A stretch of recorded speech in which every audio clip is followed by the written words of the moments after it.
Class 12 English 100 marks. Bharat is my home. Question and answer. First question है, on what occasion doctor Zakir Hussain expressed his view through his address India is my home. किस मौके पर doctor Zakir Hussain ने अपने नज़रिए को अपने भाषण के ज़रिए इंडिया इज़ माई होम को प्रेजेंट किया था? तो आंसर होगा, doctor Zakir Hussain expressed his view after taking oath as president of India. Doctor Zakir Hussain जब भारत के राष्ट्रपति बने थे और शपथ ग्रहण कर रहे थे, तभी उन्होंने इंडिया इज़ माई होम यानी भारत इज़ माई होम के ज़रिए अपना व्यू आइडियाज़ को लोगों के बीच रखा था। What does Zakir Hussain express in his speech he delivered after taking the oath of the President of India? Zakir Hussain साहब राष्ट्रपति के रूप में जब शपथ ग्रहण कर रहे थे तो उन्होंने अपने स्पीच में किन बातों को रखा था? Doctor Zakir Hussain pledges himself to the loyalty of our past culture.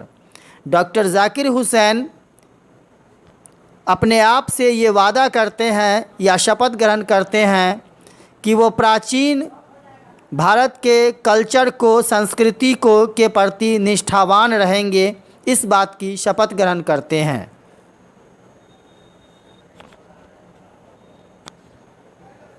What is the idea of doctor Zakir Hussain about education? शिक्षा के बारे में डॉक्टर जाकिर हुसैन के क्या विचार हैं? In doctor Zakir Hussain opinion, education is a prime instrument of national purposes. Opinion means होता है राय या विचार, और पर्पसेस मीन्स उद्देश्य। तो डॉक्टर जाकिर हुसैन के राय में शिक्षा एक प्राथमिक उपकरण है, यंत्र है, जिससे कि राष्ट्र के उद्देश्यों की पूर्ति हेतु इस्तेमाल किया जा सकता है। What oath did Zakir Hussain take? Oath means शपथ या कसम। डॉक्टर जाकिर हुसैन क्या शपथ लेते हैं? Zakir Hussain took the oath of loyalty to the constitution of India. Zakir Hussain साहब भारतीय संविधान के प्रति निष्ठावान रहने की शपथ ग्रहण करते हैं। हाउ मैनी मीन्स क्या होता है? कितने। How many aspects of work are there? Aspects means पहलू, वर्क मीन्स कार्य। तो how many aspects of work are there, कार्य के कितने पहलू हैं, जैसा कि डॉक्टर जाकिर हुसैन ने बताया है, आपको बताना है। तो इसका आंसर होगा, there are 2 aspects of work, individual and social. कार्य के 2 पहलू हैं, individual and social. Individual means व्यक्तिगत एंड सोशल मीन्स सामाजिक। How should power be used? शक्ति का इस्तेमाल कैसे किया जाना चाहिए?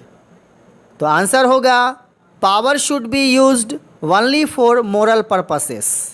शक्ति का इस्तेमाल नैतिक उद्देश्यों की पूर्ति के लिए किया जाना चाहिए। What did Radha Krishnan bring to the presidency? Presidency के लिए राधा कृष्णन ने क्या लाया था?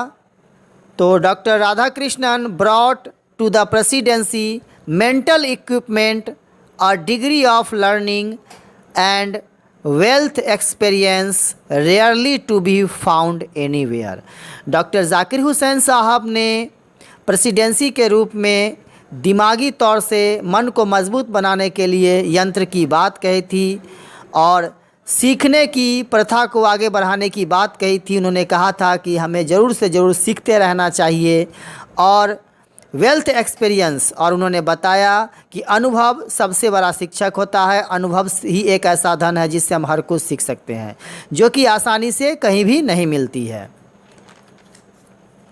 What is the business of education? यहाँ पे बिजनेस मीन्स व्यापार नहीं, बल्कि बिजनेस का मतलब होगा कार्य। शिक्षा के क्या कार्य हैं, ये पूछा जा रहा है। The business of education is to develop the quality of the nation, its culture and character. शिक्षा का कार्य है कि देश की गुणवत्ता का विकास हो, राष्ट्र का निर्माण हो, इसकी संस्कृति बरकरार रहे, बची रहे और इसमें तरक्की होती रहे और साथ ही चरित्र का भी निर्माण हो। What does work one's self mean? What is its end product? Work one's self word use हुआ इस चैप्टर में, इसका क्या अर्थ है डॉक्टर जाकिर हुसैन के हिसाब से, और इसका अंतिम उत्पाद क्या है। Work once self means work for the individual. Work one self का अर्थ होता है कि व्यक्तिगत रूप से पहले विकास हो तब दूसरों का हम विकास करें। The work one self is to follow the urge towards moral development as a free person. Work one self का अर्थ है कि हम अपने आप को उस तरफ ले जाएं जहां से नैतिक गुणों का विकास हो एक स्वतंत्र व्यक्ति के रूप में। It's and product is free moral personality, और इसका अंतिम उत्पाद, अंतिम लक्ष्य ये है कि मानसिक तौर से एक स्वतंत्र व्यक्तित्व का विकास हो। What shall we dedicate ourselves to? What shall we dedicate ourselves to? हमें अपने आप को क्या चीज़ समर्पण करना चाहिए। We shall dedicate ourselves to work for the peace of the strong nation. According to Mahatma Gandhi, power should be used only for moral purposes. We should dedicate ourselves to work for the peace of the strong nation. हमें अपने आप को समर्पित करना चाहिए एक मजबूत सुदृढ़ राष्ट्र शांतिपूर्वक बनाने के लिए, जिसमें हर काम शांति से हो, चारों तरफ अमन हो, शांति हो, लोग सुखी से रहे और ऐसा राष्ट्र निर्माण हो। गांधी जी के अनुसार power should be used only for moral purposes. Gandhi ji के अनुसार ताकत का इस्तेमाल, हमें शक्ति का इस्तेमाल नैतिक उद्देश्यों के लिए किया जाना चाहिए। When was doctor Zakir Hussain born? अब इस प्रश्न में पूछा जा रहा है कि डॉक्टर जाकिर हुसैन साहब का जन्म कब हुआ था। तो जितने भी चैप्टर हम लोगों ने पढ़ा है उसमें सारे ऑथर्स के डेथ और बर्थ के ईयर्स जो होंगे आप ज़रूर याद रखेंगे, क्योंकि ऑब्जेक्टिव क्वेश्चंस में ये ज़रूर से ज़रूर आते हैं और आप ऐसा कर लेते हैं तो काफ़ी ऑब्जेक्टिव क्वेश्चंस आपके बन जाएंगे।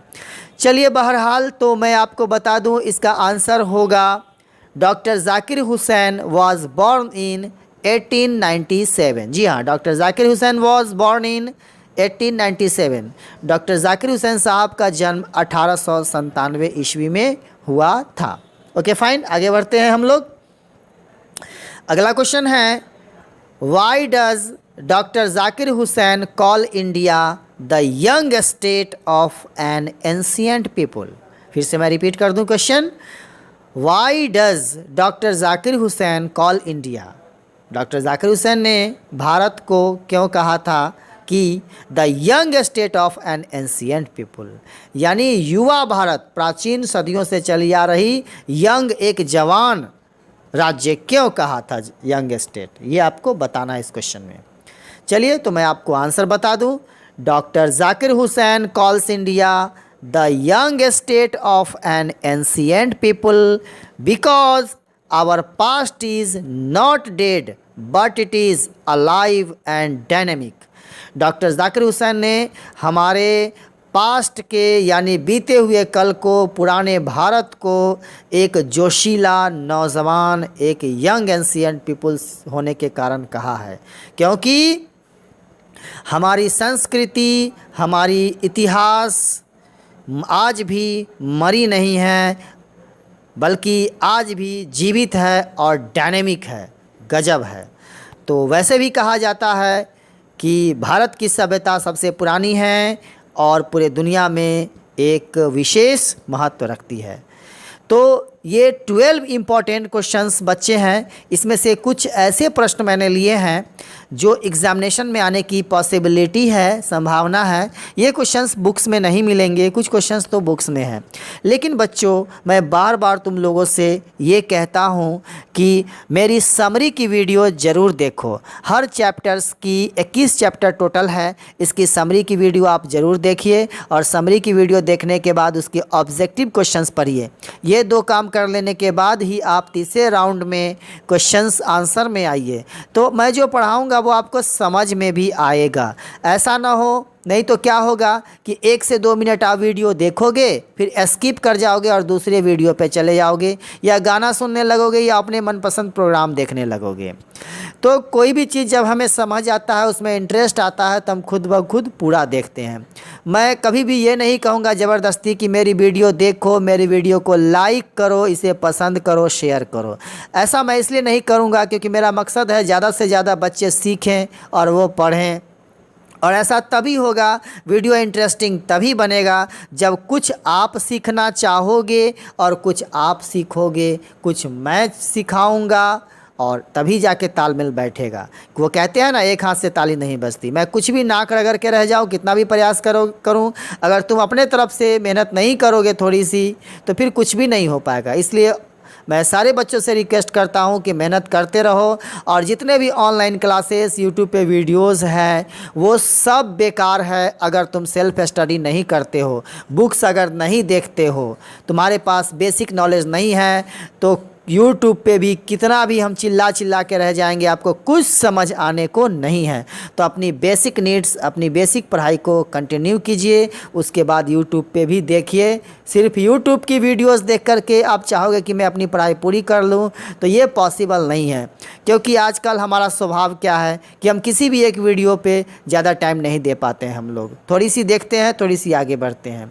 चलो बच्चों, खैर, तो आगे बात फिर हम लोग तीसरी चैप्टर में करेंगे। ये दूसरा चैप्टर था, तो जल्द ही मैं तीसरा चैप्टर लेके आ रहा हूँ। आप लोग को वीडियो कैसी लगी ज़रूर बताएं, और अगर ये ना बता सके तो कम से कम ये ज़रूर बताइए कि वीडियो में क्या कमी रह जाती है, वो आप ज़रूर बताइए। अगर मुझे मेरी कमी को आप बताओगे तो ये मुझे ज़्यादा अच्छा लगेगा, ताकि मैं अपने आप को इम्प्रूव कर सकूँ और पहले से बेटर बना सकूँ। Okay, thank you very much, wish you all the best.